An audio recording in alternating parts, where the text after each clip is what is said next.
কথা বলে দেই, এই দুইটা পাপে যারা আসক্ত হয়ে আছে তারা তওবা করে ফিরে আসলে পরেও সারা জীবন তাদেরকে এটা সাফার করতে হবে। তওবা করে ফিরে এসেছেন মনে করে, তারপরেও আপনাকে সারা জীবন এই পাপের ফলটা ভোগ করতে হবে। এক, মাদক দ্রব্য দীর্ঘদিন সেবন করেছেন, তওবা করেছেন, ফিরে এসেছেন, আল্লাহ হয়তো মাফ করে দিয়েছেন, আল্লাহ পাক মাফ করে দিয়েছেন, বাট আপনি আপনার দেহের যে ক্ষতিটা করে ফেলেছেন তা পোষাতে পারবেন। দুই, তখন আপনি যদি বিয়ে করেন আপনি স্ত্রীকে সন্তুষ্ট করতে পারবেন না। হ্যাঁ, এই যে গোপনে যুবকরা যে পাপটা করে, মাস্টারবেশন, যেটাকে আমরা বলি হস্তমৈথুন, এই পাপ যেসব যুবকরা করছে বা করে এবং অ্যাভেলেবেল এই পাপটা সবাই করে, কারণ এখন পর্নের যুগ, পর্ন দেখলে তো আর কোনো উপায় নাই, তখন তো এই পথেই যেতে হচ্ছে, নিজের উপরে নিজেকে জুলুম করতে হচ্ছে। যারা হস্তমৈথুন অভ্যস্ত হয়ে গেছে এরা যদি তওবা করে ফিরেও আসে, শরীরের যে ক্ষতিটা হয়েছে এটা পূরণ হবে না।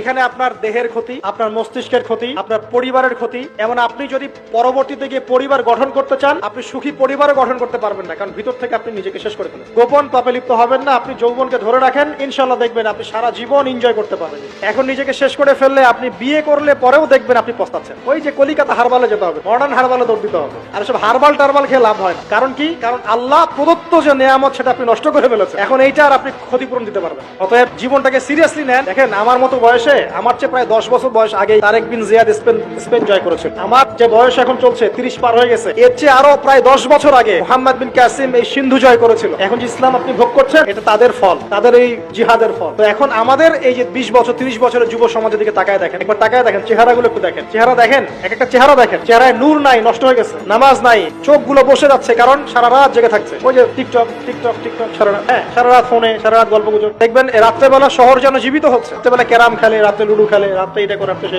সারাটা দিন ঘুম। আপনি কি জানেন সারা রাত কে ঘুমায় আর সারা দিন কে জেগে থাকে? সারা রাত জেগে থাকে কুকুর এবং সারাদিন ঘুমায় কুকুর। আর দেখবেন আপনি বিড়ালকে দেখবেন, ও কিন্তু রাত্রে ঘুম এবং দিনের বেলা সে অ্যাক্টিভ। পাখিকে দেখবেন, পাখি সন্ধ্যা হলো একদম ঘরে, যেই সূর্য ডুববে পাখি একদম ঘরে, আর যেই ফজর হবে পাখি বের হয়ে গেল। আর আল্লাহ রাসূল সাল্লাল্লাহু আলাইহি ওয়াসাল্লাম হয়তো বা এই কারণে তিনি বলেছেন এমন কিছু মানুষ জান্নাতে যাবে যাদের মনটা হবে পাখির মতো। দেখেন পাখি কি করে, একদম সন্ধ্যা হলো ঘরে ঢুকে গেল, যেই ফজর হবে একদম ফজরের আগে আগে সে বের হয়ে গেল। তো পাখির মতো হওয়ার চেষ্টা করে, পাখির মতো লাইফস্টাইলে আছে এবং সে সারাদিন পরিশ্রম করে রিজিকের জন্য, করে না? আল্লাহ পাক পাখিকে রিজিক দেন কি চাকরির মধ্য দিয়ে না ব্যবসার মধ্য দিয়ে? কিভাবে সে রিজিক পায়? তাওয়াক্কুল। তাওয়াক্কুল তাওয়াক্কুল করে কি সে ঘরে বসে থাকে না রিজিক সার্চ করে, রিজিক তালাশ করে? আপনিও রিজিক তালাশ করেন, আল্লাহ পাক রিজিক দিবে ইনশাআল্লাহ। প্রিয় যুবক ভাইরা, আল্লাহর ওয়াস্তে তওবা করেন। যারা যারা মাদক দ্রব্যের সাথে সংশ্লিষ্ট আছেন বা থাকার সম্ভাবনাও ছিল, এর ধার কাছেও যাবেন না এবং গোপন পাপে লিপ্ত হবেন না। মুসলিম তরুণ যুবকদেরকে উদ্দেশ্যে বলছি যে আপনারা কায়িক পরিশ্রম করেন, 5 ওয়াক্ত সালাতটা আল্লাহর ওয়াস্তে নামাজে মসজিদে এসে পড়েন। বেশি কিছু করতে বলছি না, আল্লাহর ওয়াস্তে 5 ওয়াক্ত নামাজটা মসজিদে পড়েন, পারবেন না?